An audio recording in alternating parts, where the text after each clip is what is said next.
Isuzu MU-X. So push start installation with remote start. Version 2 itong kinabit natin. May kasama ng mobile app control to na pwede sa iOS or Android devices. Alloy case, nagabili na rin si Sir. Phantom Premium Nano Ceramic Tint, naglagay na rin tayo. 70 my A500S front and rear dashcam, nagkabit din tayo. Voltmeter with fast charging ports, nagkabit din tayo. So this customer is from Valenzuela. Tagig pala, sorry guys.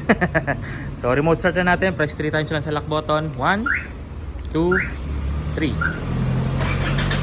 Start na yan, okay? Then you can also start your car sa ating application. Ang range ng ating app natin guys is 10 to 20 meters lang. Kasi parang ano lang siya eh, parang kumanik ka lang sa Bluetooth speaker na kapag lumayo ka ng gusto, madi-disconnect ka. Itong ating remote, 70 to 100 meters away, aabot ka. Okay? So pag lumapit ka dyan, mag-automatic unlock na yan, papasok na lang sa kanya para i-drive siya. Okay? So yun nga pala yung ceramic tints natin, kung nakita nyo, madilim sa labas, pero sa loob, mas clearer siya. Okay? Then yun, pag nagtitin tayo, naglalagay tayo ng sticker dito just to remind the clients na hindi nila pwedeng ibaba yung mga salamin nila for 7 days. Pero actually sobrang init ngayon, kahit 4 days lang pwede na yan. Pero kayo na bahala. Alright? Then ito yung ating push start button na kinabit. Yan, kulay red yung illumination nya. Okay, pag aksidente na pindot, hindi mamamatay yung kotse. And then manual transmission, neutral lagi, at saka handbrake. Kapag ka nakababa si handbrake, din nyo naman siya mare-remote start.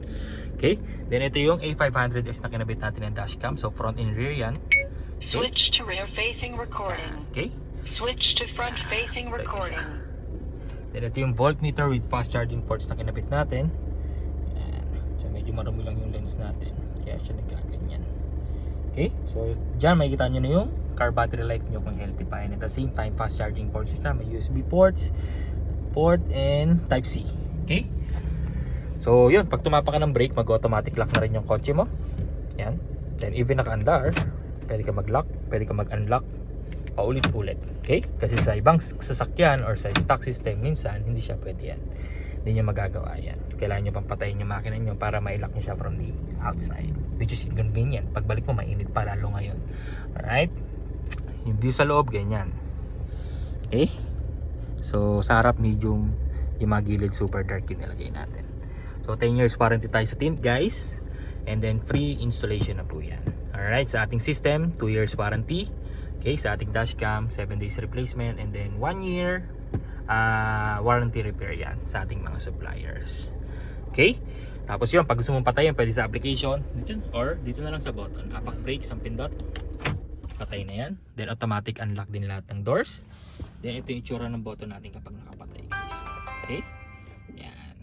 Without stepping sa brake, unang pindot, accessories. Gagana na yung mga chargers nyo, mga stereo, pangalawang pindot, bubukas yung cluster. Pwede nyo lang ibaba or isara yung bintana nyo nang hindi naka-start yung kotse nyo. So for example, nalimutan nyo lang isara, pwede nyo lang gawin yan para hindi nyo na-start yung kotse nyo.